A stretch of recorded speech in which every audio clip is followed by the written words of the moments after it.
The first tear fell before Chloe even realized she was crying. It slid down her cheek, warm and out of place against the cold December breeze that swept through the small restaurant's outdoor foyer.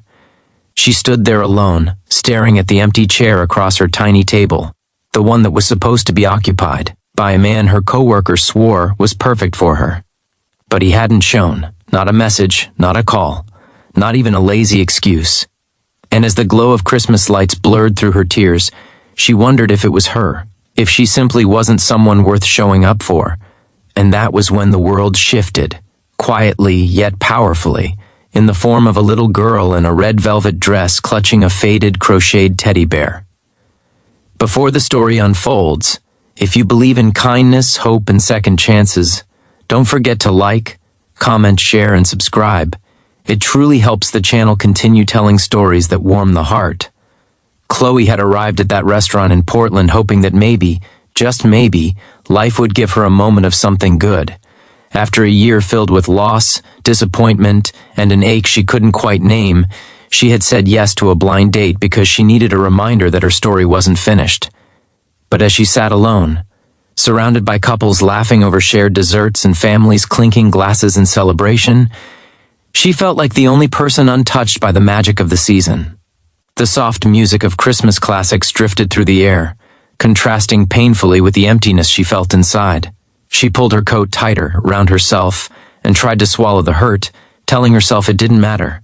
She had survived worse than an empty chair. Yet the moment she attempted to gather her things to leave, she heard the soft patter of small footsteps.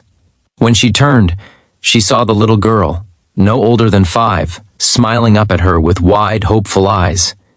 Before Chloe could say anything, the child tilted her head, studying her with innocent curiosity and a strange sort of familiarity, as if she had been searching for her. Chloe felt confusion rise, but before she could speak, the girl's father approached, looking apologetic and weary. His name, she would later learn, was Adam, a man whose eyes held their own quiet story, something bruised yet gentle. He apologized instantly, explaining that his daughter had wandered from their table because she thought Chloe looked sad. Zoe, the little girl, didn't seem embarrassed at all. Instead, she stepped closer and softly asked Chloe the words that would unravel and rebuild everything. "Are you the mom I prayed for?" The question struck her like lightning, intimate, impossible, heartbreakingly earnest. Chloe felt her breath catch somewhere between shock and a sudden ache so tender it almost brought her to her knees. She stared at Zoe, speechless, while Adam flushed with discomfort, whispering to his daughter that they should return to their table. But the little girl held up her teddy bear, as if offering a peace treaty, and insisted that Chloe looked like someone who needed a hug. Chloe didn't know what force moved through her then.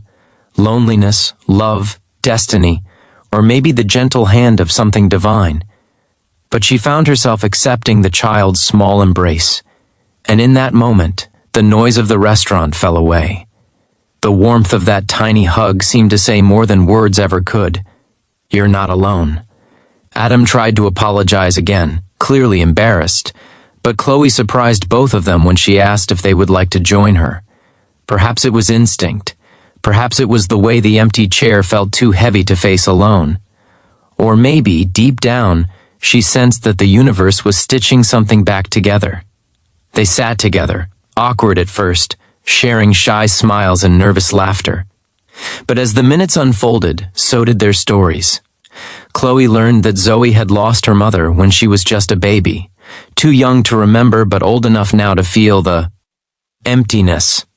Adam raised her alone while working long hours as a paramedic, often too exhausted to do more than survive the day. They hadn't planned to eat out that night. It was meant to be a distraction, a way to keep Christmas from feeling so quiet.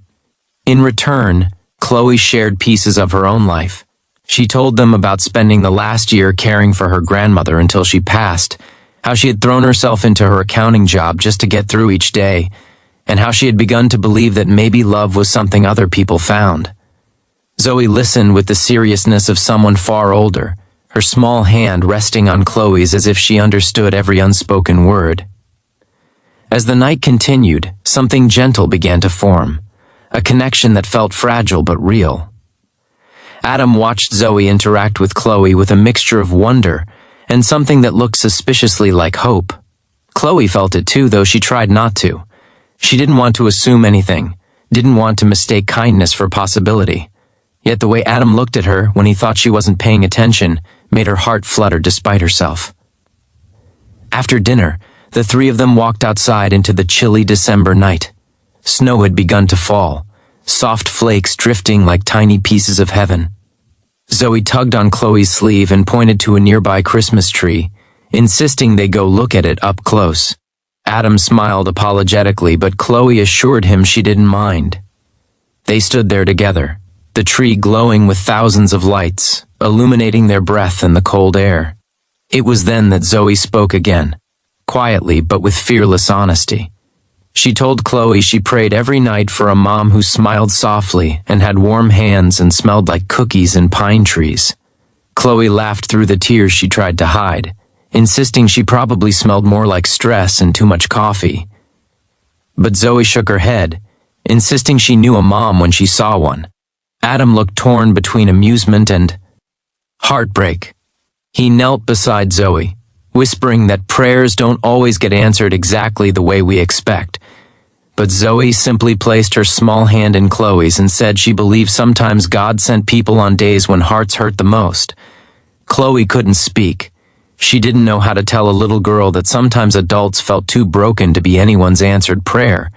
But the warmth of Zoe's hand in hers, and the quiet understanding in Adam's eyes, made her wonder if maybe she wasn't as broken as she thought. Maybe she had simply been waiting, just like they had been waiting. They said goodnight reluctantly, exchanging soft promises to meet again. Adam wrote his number on a napkin, but it was Zoe who insisted on giving Chloe her teddy bear to keep her company until next time. Chloe tried to refuse, but the child wouldn't hear of it, and so she walked home holding the worn bear close to her heart, feeling a sense of belonging she hadn't felt in years. Days turned into weeks, and the connection between them grew deeper, steadier, more real. Zoe adored her. Adam admired her strength, her gentleness, her resilience. And Chloe found herself healing in ways she didn't know she needed. Their lives wove together slowly, like a tapestry being mended with threads of hope and second chances. One snowy evening, months later, as they stood together beneath the same Christmas tree where everything had shifted, Adam took her hand. The city lights glittered around them, but the only thing she could see was the future unfolding in his eyes. Zoe squeezed between them, hugging them both tightly. And for the first time in years, Chloe felt whole, seen, loved, wanted not for what she tried to be, but for who she was. If this story touched your heart, please like, comment, share, and subscribe. Your support helps us bring more meaningful stories to life. Before we end, tell us in the comments, do you believe people meet for a reason?